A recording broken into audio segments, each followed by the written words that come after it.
Miss হবে না আপনার পছন্দের টিভি শো। দেখুন জি5 অ্যাপে একদম ফ্রি।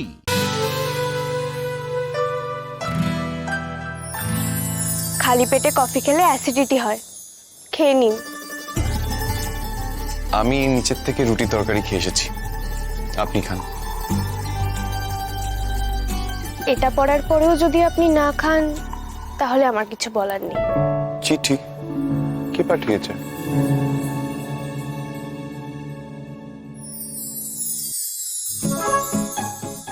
ভালো লোক, তুমি মন খারাপ করে থেকো না।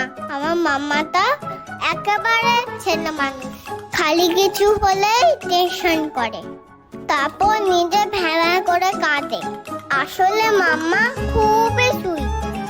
এতে তুমি আমার পাপা সেজে গেছিলে বলেই তো তোমাকে বকাবকি করেছে, কিন্তু আমি জানি তুমি আমার ভালোর জন্যই আমার পাপা সেজেছিলে। এরপর যদি মাম্মা কোনোদিনও বকে, তুমি সোজা এসে আমাকে কমপ্লেন করে দেবে, ওকে? ইতি তোমার মিহিকা।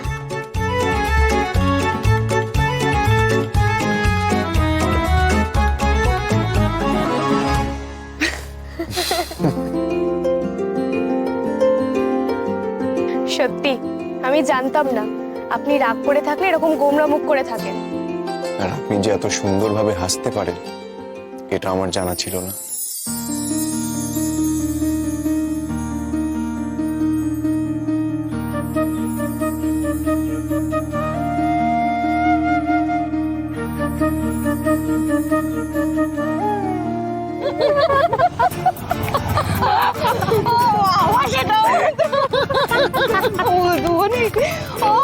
তুই না একটা লাফিং গ্যাস, যেখানে থাকবি মানুষকে হাসিয়ে মারবি। চল। আমি যে প্রাণ খুলে হাসতে পারি নিজেই ভুলে গেছি। এই যে মধুবনী, আমি তো একটা গোটা রুটি সাবার করে ফেললাম, আপনিও খান। আর আই মাস্ট সে মধুবনী, আপনি খুব ভালো রাঁধেন। আজকের লাউয়ের খোসা ভাজাটা আগের দিনের থেকেও বেটার হয়েছে। আপনি পেট পুজো করুন, আমি কাজে যাই। ও আরেকটা কথা, মেয়েকে বলবেন ওর চিঠি পেয়ে আমার পুরো দিনটা আজকে দারুণ কাটবে। Thank you. ও আরেকটা কথা, বললে আবার বকবেন না তো? বকলে আমার মেয়েকে কমপ্লেন করে দেবেন।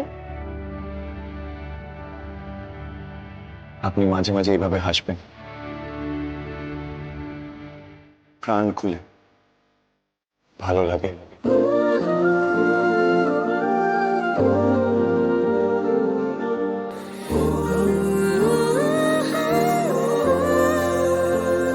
তার হাতে ছোটে বইছে হাওয়া, দেখা না দেখায় চোখের। আপনি মাঝে মাঝে এইভাবে হাসবেন, যদি না প্রাণ খুলে, ভালো লাগে। বোঝে না তাকে পেলে।